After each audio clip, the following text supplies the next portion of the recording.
انہوں نے کہا تھا کہ والدین بعض اوقات بچوں کی بیمہ پالیسی لے لیتے ہیں ان کی شادی کو بنیاد بنا کر، یا آگے تعلیم کے لیے یا باہر تعلیم کے لیے بھیجیں گے تو ابھی سے بیمہ پالیسی لیتے ہیں۔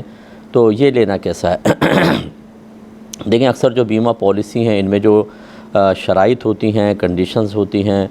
مختلف اس میں کلوزز لکھے ہوتے ہیں، ان کی روشنی میں بعض اوقات جوئے کا مفہوم بن رہا ہوتا ہے، بعض اوقات سود کا بن رہا ہوتا ہے۔ اس لیے ہم تو اس کی اجازت بالکل بھی نہیں دیتے۔ ہاں، بعض اوقات ایسا ہوتا ہے کہ اس کی ایک قانونی حیثیت ہوتی ہے کہ بعض اوقات آپ کو ادارہ جوائن کرتے ہیں اور وہاں پر قانونی اعتبار سے جتنے امپلائی ہیں وہ انشورڈ ہوں گے، وہ ایک الگ چیز ہے کہ اس میں پھر وہ مجبوری ہوتی ہے۔ لیکن اگر آپ از خود اپنی مرضی سے بیمہ پالیسی لینا چاہتے ہیں تو اکثر بیمہ پالیسیز جو ہیں وہ صحیح نہیں ہوتی، ان کی کنڈیشنز ایسی ہوتی ہیں کہ اس میں جوئے کا مفہوم نکلتا ہے یا سود کا مفہوم نکلتا ہے، اس لیے احتیاط کرنی چاہیے۔ اس کے باوجود میں یہ گزارش کروں گا کہ ہو سکتا ہے کسی نے بہت اچھی کنڈیشن رکھی ہوں جو ہماری نگاہ سے نہیں گزری ہوں، تو آپ جب بھی کوئی پالیسی لینے لگیں پہلے ان کی جتنے بھی وہ بروشر وغیرہ کوئی دیں گے تو وہ کسی اچھے مفتی صاحب کو چیک کروا دیں، وہ چیک کریں اور یس کہہ دیں، اس کے بعد آپ وہ پالیسی لیں، ورنہ نہ لیں۔ تھوڑے سے دنیاوی فائدے کے لیے خواہ مخواہ اپنے آپ کو حرام چیز میں ملوث کرنا، اور اگر دنیا کا فائدہ حاصل ہو بھی گیا اور آخرت برباد ہو گئی تو پھر اس طرح کے فائدوں کو لینا سمجھدار آدمی کا کام نہیں ہوتا۔ یہ کہتے ہیں کہ میں فجر کی نماز پابندی سے پڑھتا ہوں، لیکن آج کل کوئی بیماری کی وجہ سے دوا وغیرہ استعمال کر رہا ہوں جس کی بنا پر کئی مرتبہ آنکھ نہیں کھلتی ہے، تو کیا یہ بھی جان بوجھ کر فجر قضا کرنے میں آئے گا؟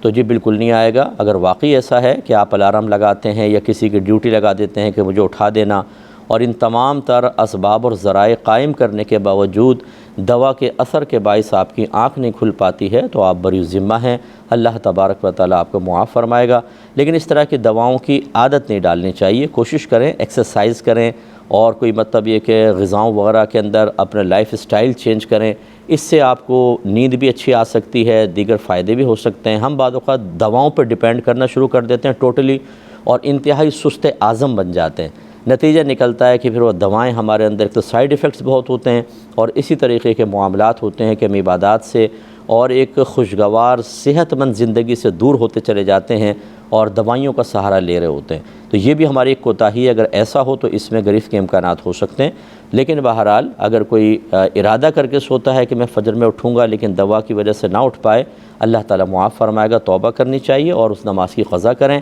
اور آئندہ بھرپور کوشش جاری رکھیں۔ یہ کہتے ہیں کہ جب میں اتحیات میں بیٹھتا ہوں تو اگر میں سنت کے مطابق بیٹھنا چاہوں کہ ایک پاؤں پہ بیٹھ کر دوسرا پاؤں کھڑا کروں، یہ بھی پاسبل ہے، لیکن اگر میں دونوں پیچھے کر لوں تو مجھے سکون ملتا ہے، کیا حکم شرع ہوگا؟ دیکھیں، اگر آپ کے لیے ایک پاؤں پر بیٹھنا دوسرے پاؤں کو کھڑا کرنا باعث تکلیف نہ ہو، باعث تکلیف، اگر بہت شدید درد ہوتا ہے، اذیت ہوتی ہے، پھر تو پیچھے کرنے میں کوئی مسئلہ نہیں ہے۔ لیکن اگر ایسا نہیں ہے، وہ آپ آرام سے کر سکتے ہیں، لیکن پیچھے کرنے میں زیادہ سکون ملتا ہے، تو ایسا سکون جو ترک سنت کا سبب بن رہا ہو وہ مناسب نہیں ہوتا۔ پھر آپ اس سکون کو چھوڑ دیجئے، تھوڑی دیر کی تو بات ہے، آپ اس طرح بیٹھ کر اتحیات وغیرہ پڑھ کے سلام پھیر دیں، پھر پاؤں پیچھے کر کے سکون بھی حاصل کر لیں، نماز کے بعد حاصل کر لیں، وظیفے وغیرہ پڑھ لیں، لیکن سنت کو فوقیت دینی چاہیے، لہٰذا سنت کو ہی فوقیت دیں۔ یہ کہتے ہیں کہ بچہ پیدا ہوا، اس کا نام نواسہ رسول پر محمد حسن رکھا گیا، اور تو اب اس کو کئی بیماریاں لگ گئیں، تو کسی نے کہا کہ نام چینج کر دو۔ دیکھیں، میں بارہا آپ کو کہہ چکا ہوں کہ یہ احمقانہ چیزیں ہوتی ہیں، جب نام بھاری ہے اب چینج کر دو، بیماریاں ہو رہی ہیں نام چینج کر دو۔ آپ ہاسپٹل میں جائیں، آپ کو ایمرجنسی وارڈ کے اندر، آئی سی یو وارڈ کے اندر ہر قسم کے نام کے افراد ملیں گے، تو کیا سب کے نام چینج کر دیں؟ ناموں کی وجہ سے یہاں تک پہنچے ہیں نا۔ دنیا میں کون سا نام ایسا، ان سے پوچھ لیں کہ تم وہ بتاؤ کہ اس نام کے بعد نہ کوئی بیماری ہو، نہ کوئی پریشانی ہو، نہ کوئی ذہنی ٹینشن ہو، تم بتا دو۔ چلو، نام تبدیل کرنے کے بعد پھر ساری بیماریاں دور ہو جائیں گی، پریشانیاں۔ یہ جہالت کی بات ہوتی ہے۔ اللہ تبارک و تعالیٰ نے ازل سے انسان کی مشکلات، اس کی بیماریاں اور اس کے ساتھ جو زندگی کے اندر عوارضات ہوں ان کا فیصلہ فرما دیا ہے۔ میں بارہا اس کو تفصیل سے بیان کر چکا ہوں، اگر آپ چاہیں تو یوٹیوب پہ جائیں، لکھیں تقدیر کا بیان بائے مفتی اکمل، اور اس کو ایک دفعہ سن لیجئے۔ تو یہ اللہ کی مرضی سے ہوتی ہے، ناموں وغیرہ کا کوئی اثر نہیں ہو، اور اچھے نام کا تو برا اثر ہو ہی نہیں سکتا ہے۔ یہ بالکل مطلب انتہائی نامعقول بات ہے کہ نام اتنا خوبصورت محمد حسن، دونوں نام کتنے پیارے، میرے آقا صلی اللہ علیہ وسلم کا نانا جان کا نام اور نواسہ، کتنے پیارے نام، اور یہ ہے معذاللہ ثم معذاللہ بیماریوں کا سبب بن رہے ہیں۔ ایسے بیمار ذہنوں کے لیے میری گزارش یہ ہے کہ خدا را اپنی چونچ بند رکھیں، ایسا نہ ہو کہ آپ کے لیے آخرت کا زبردست قسم کا وبال کھڑا ہو جائے اور آپ جواب نہ دے سکیں، اور مجرموں کی طرح ندامت اور شرمندگی کے ساتھ وہاں پر ذلت کے ساتھ سر جھکا کے کھڑے ہوں، اور اپنی یہ احمقانہ منطقیں بیان کر کے آپ خواہ مخواہ دوسرے کا بھی نقصان کریں اور اپنا نقصان کریں۔ ایسے لوگوں کے بالکل نہ سنیں، نہ ان کا مشورہ قابل قبول ہے، چاہے وہ کوئی عامل ہو چاہے غیر عامل ہو، عام آدمی ہو، ہرگز نہ سنا کریں، ان کے پاس بھی نہ آ جائیں۔ جو اتنا غلط مشورہ دے رہا ہو وہ قابل نہیں ہے کہ آپ ان سے مشورہ لیں۔ امید ہے کہ آپ سمجھ گئے ہوں گے۔ ایک بھائی نے فرمایا کہ یہ کسی اسکول میں ہے،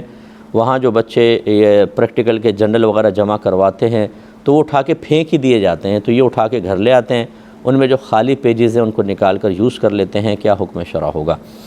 دیکھیں، اگر عرف یہی جاری ہے کہ دینے والے واپس مطالبہ نہیں کرتے اور اسکول والے رکھتے نہیں ہیں، ان کو اٹھا کے پھینک دیتے ہیں، تو پھر یہ بالکل ایک ایسی چیز ہے کہ جو بیکار قسم کی ہے، بے قیمت چیز ہے، اور اس طرح کی چیزوں کو گھر لا سکتے ہیں، ان کو استعمال کر سکتے ہیں۔ جیسے روڈ پہ چیزیں، لکڑی پڑی مل گئی آپ کو، فلاں چیز آپ لے آئے کہ میں اس کو استعمال کر لوں گا صحیح طریقے سے کچھ بنا کر، تو اسی طریقے سے یہ ہے، تو پھر گھر لا کے ان کے صفات نکال سکتے ہیں۔ ہاں، اگر یہ ہوتا ہے کہ جو جنرل وغیرہ ہوتے ہیں وہ ریکارڈ میں رکھے جاتے ہیں بعض اوقات، یا پھر ایسا ہوتا ہے کہ ان کو جمع کر کے ردی میں بیچا جاتا ہے، اس سے جو پیسہ آتا ہے وہ اسکول کے اندر لگایا جاتا ہے، تو پھر ان کی بلا اجازت آپ ہرگز نہیں لے سکتے ہیں، پھر آپ پیمنٹ کر کے لے سکتے ہیں۔ لیکن اگر ایسا نہیں ہے، جیسے آپ نے ایک صورتحال بتائی جو ہمیں سمجھ میں آئی کہ ایسی پڑے رہتے ہیں اور پھر اس کے بعد پھینک دیے جاتے ہیں بالکل، تو بالکل آپ لا سکتے ہیں اور اس کے خالی پیجز یوز کر سکتے ہیں۔ بہن نے فرمایا کہ میں کرسی پہ بیٹھ کے نماز پڑھتی ہوں تو اکثر رکوع بھول جاتی ہوں اور ڈائریکٹ سجدے میں چلی جاتی ہوں، پھر ایک سجدے کی تسبیح پڑھ کے یاد آتا ہے تو میں واپس ہوتی ہوں، پھر رکوع کرتی ہوں،